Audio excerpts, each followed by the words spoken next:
Olá, queridos, tudo bem? Sou o Ellison aqui, estamos de volta. Eu gostaria de, inicialmente, pedir perdão pela nossa ausência nas últimas aulas. Eu acabei desenvolvendo uma psicopatologia,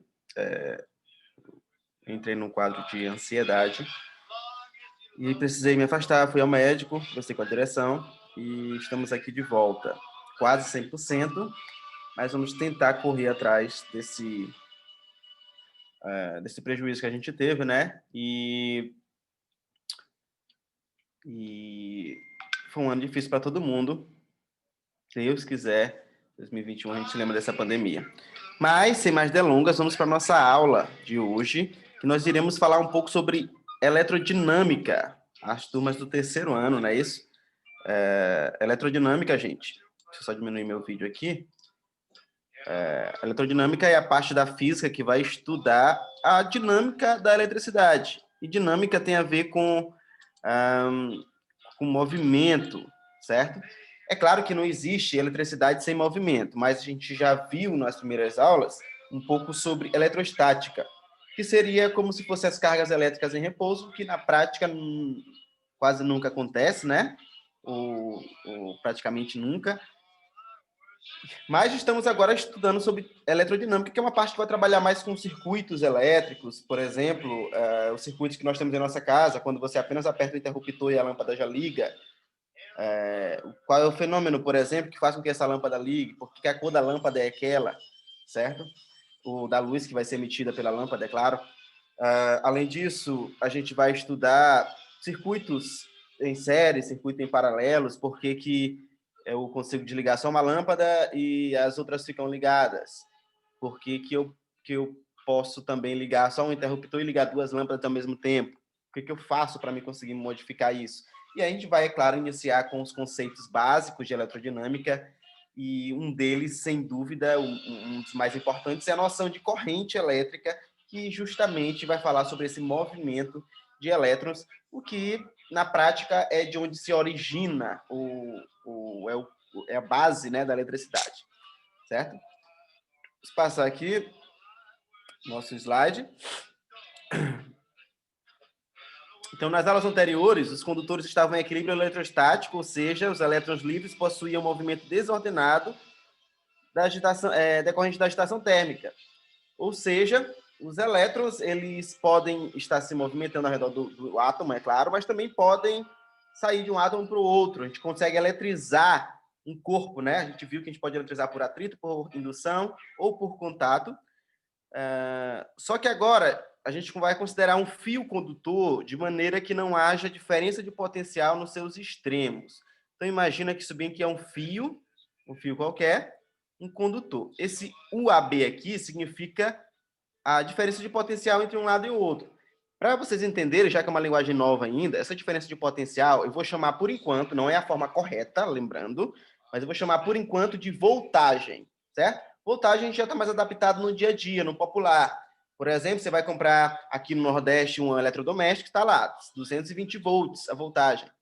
Se você for, por exemplo, para a região sudeste do nosso país, lá nas residências, na maior parte das residências, nós temos potencial elétrico, diferença de potencial lá, voltagem de 110 volts. Então, se você pegar um aparelho daqui, que só funciona a 220 volts, e tentar ligar lá, não vai funcionar. É por isso que no Brasil, por exemplo, a maioria dos equipamentos elétricos eles são desenvolvidos em forma bivolt, ou seja, nós temos um circuitozinho interno lá que vai acabar adaptando as resistências para que o aparelho funcione tanto a 220 quanto a 110 volts. Essa voltagem, gente, a gente chama de diferença de potencial, a gente vai entender aqui como é que funciona.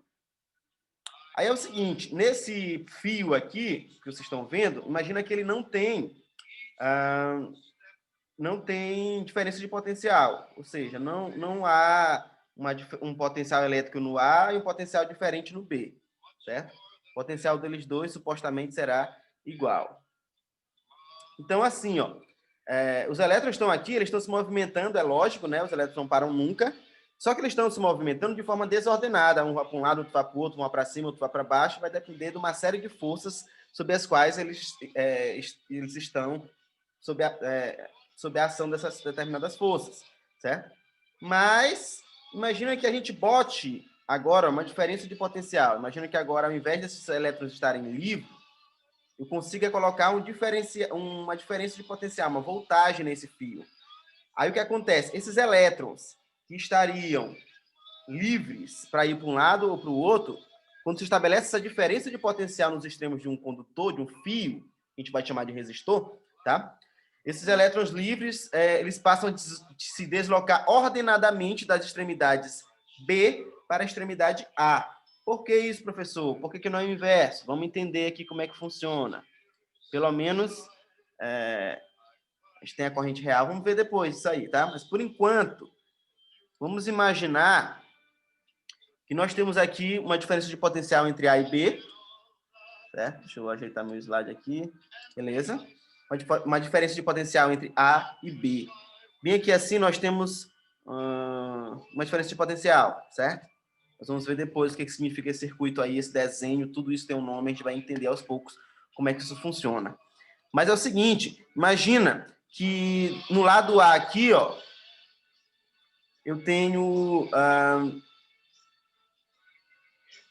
um potencial elétrico, do outro lado eu tenho um outro potencial elétrico. Ou seja, agora os elétrons eles não vão mais andar livres, eles vão percorrer um espaço, eles vão ser repelidos de um lado e atraídos do outro, certo? Isso vai fazer com que eles tenham uma direção e um sentido específico. O bacana é isso. Você consegue agora controlar para onde que aqueles elétrons estão se movimentando, beleza? Isso é muito bom, porque isso é o que nós chamamos de corrente elétrica, certo? A corrente elétrica é o movimento ordenado de elétrons. Lembrando que a corrente não é só o movimento de elétrons, porque os elétrons eles estão constantemente se movimentando e não necessariamente existe uma corrente específica, certo? Pelo menos não definida cientificamente. Eu só posso dizer com o viés científico que existe uma corrente elétrica quando há um movimento ordenado de elétrons, quando eu sei de onde que esses elétrons estão saindo e para onde que eles estão indo, beleza? Isso é corrente elétrica e só existe corrente elétrica quando existe uma diferença de potencial elétrico, uma voltagem, como eu já disse para vocês. Então, como é que eu faço para me obter uma corrente elétrica? Para obtermos uma corrente elétrica, precisamos de um circuito elétrico. Basicamente isso. Acabei de falar para vocês que não existe corrente elétrica sem diferença de potencial. Então, já vão perceber que para montar um circuito em que eu consiga obter uma corrente elétrica, eu já vou precisar de pelo menos duas partes importantes. Eu preciso de uma corrente elétrica e preciso de que mais? De uma diferença de potencial, certo? Uma voltagem, porque sem a voltagem, sem a diferença de potencial, eu não tenho corrente, certo? Então, uma vai depender da outra. Mas é claro que para que haja uma corrente elétrica, eu preciso de um terceiro fator principal, de um terceiro elemento nessa nossa equaçãozinha aí, que é justamente o resistor. Ah, mas esse nome é muito difícil, professor, não sei o quê. Resistor nada mais é do que o fio, gente, tá? É claro que eu estou falando uma linguagem para que vocês entendam, certo? Então, o resistor é muito mais do que um fio, é claro. Existe uma resistência específica, nós vamos trabalhar sobre isso em breve, é muito bacana esse conteúdo. Então, eu estou aqui com o meu celular, ouvindo aqui Frank Sinatra. Super recomendo, tá, gente? Música boa. Então, eu estou aqui, a tomada lá, né, 220 volts de diferença de potencial, está fazendo com que haja uma corrente, ou seja, os elétrons estão se movimentando para encher a minha bateria, certo? Mas para que essa bateria seja cheia, eu preciso de um fio, certo? Que é um condutor, que eu posso chamar de condutor, mas especificamente eu chamo de resistor, beleza? Esse resistor aqui, ó, o meu carregador, se eu não me engano, é 5,1 ampere. Esse ampere é a unidade medida de corrente. Se eu colocar corrente demais, ele vai carregar mais rápido, beleza? Só que se eu botar uma diferença de potencial, uma voltagem maior, ele vai queimar o meu celular, certo? É por isso que eu não posso pegar esse fio aqui e ligar ele direto na tomada. Eu preciso colocar no carregador, porque o carregador tem um circuito interno que vai diminuir essa voltagem. Existem vários resistores lá dentro, que é como se eles diminuíssem, eles consumissem aquela quantidade de diferença de potencial.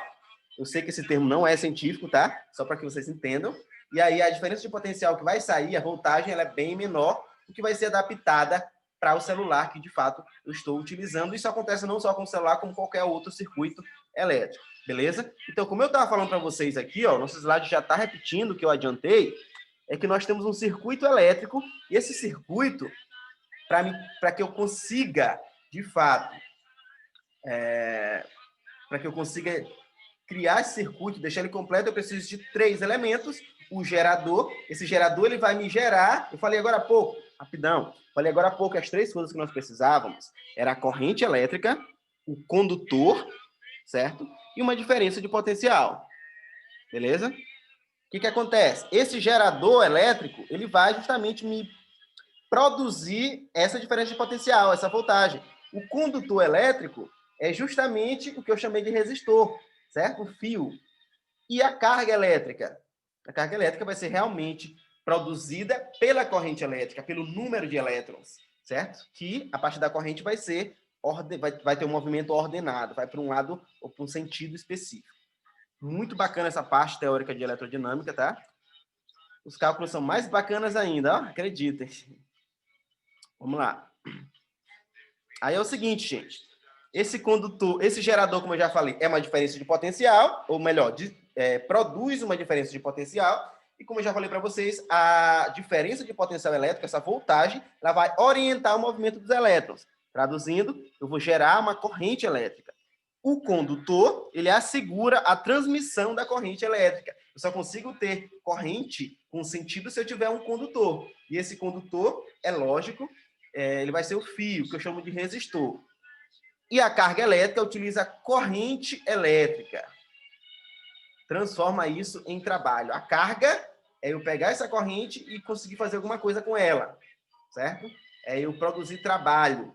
A partir disso, para me calcular a carga, é bem simples, é só multiplicar o número de elétrons pela carga elementar. Ou seja, o elétron ele já tem, por natureza, uma carga. Essa carga não é perdida, certo? Essa carga não é perdida. A gente vai trabalhar com essas equaçõezinhas. Na verdade, já viu eletrostática, né, gente? A gente já viu como se calcula uma carga elétrica em eletrostática. Q é igual a N vezes E, em que Q é a carga elétrica, N é o número de elétrons excedentes, elétrons a mais ou a menos, em relação ao número de prótons, e o Ezinho é a nossa carga elementar, que tem o valor que foi empiricamente conseguido, né? Foi por experimento, foi provado que esse valor ele vale 1,6 vezes 10 a menos 19 coulombs, beleza?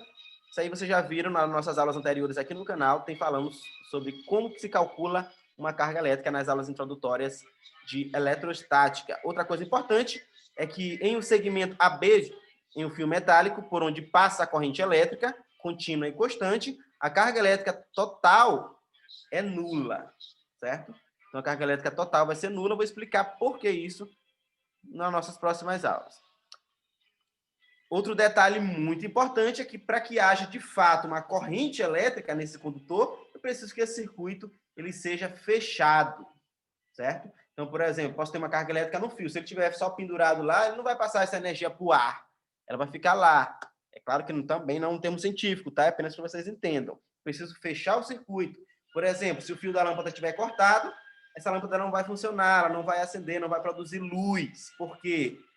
Porque não tem corrente elétrica. Só há corrente elétrica. A corrente é responsável com que os elétrons cheguem no local que eu quero, direcionados pela diferença de potencial, chegam na lâmpada. A lâmpada fluorescente, por exemplo, produz o efeito fotoelétrico e emite luz.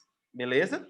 Só que se esse fio estiver cortado, eu não emito luz, porque não há diferença de potencial, não há corrente elétrica. Sem corrente elétrica, não tem efeito fotoelétrico, não tem luz. Eu uno lá, junto de novo esses fios, para fechar o circuito, aí eu tenho diferença de potencial, tenho corrente, tenho elétrons indo para uma direção específica, que é a lâmpada, e, consequentemente, eu tenho um efeito fotoelétrico pelo que é produzido dentro da lâmpada. Beleza? Tranquilo, tranquilo, tranquilo. Deixa eu ver se tem mais alguma coisa para a nossa aula de hoje, para não ficar muito longa. Beleza. Vamos ficar até aqui. O conceito de corrente elétrica, a gente vê na próxima aula, ainda essa semana. Já que eu estou um pouquinho atrasado, vamos ter aula aí com gosto, tá bom? Um abraço para todo mundo. Tchau, tchau, gente. Ficamos por aqui. Qualquer dúvida, no WhatsApp a gente resolve.